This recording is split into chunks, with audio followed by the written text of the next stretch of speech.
Question number 18 on your Math 1105 Test 1 review asks you to find the center and the radius of a circle.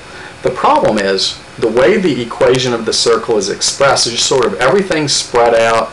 Nothing's been written as perfect squares, so it's very hard to determine what the center is and certainly the radius. So you just kind of got a mess. Alright, so let's look to see what we can do to fix this mess. Alright, this isn't anywhere close to looking like the standard equation of a circle.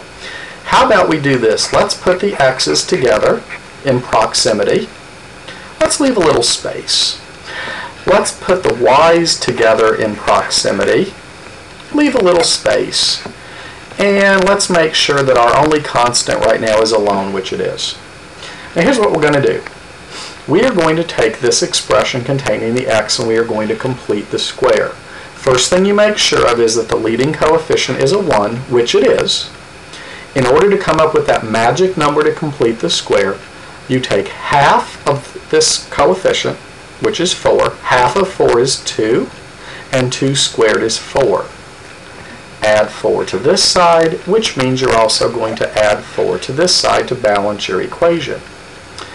Let's complete the square with the y expression as well. To complete the square, the leading coefficient has to be a 1, which it is. Then to come up with that magic number which completes the square, half of negative 8 is 4, negative 4. Negative 4 squared is a positive 16.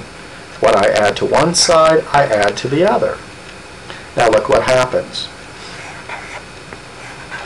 When I factor the trinomial with x, it factors as x plus 2 squared, which is really not a shock because what we just did is we completed the square, which meant we turned this into a trinomial that was a perfect square.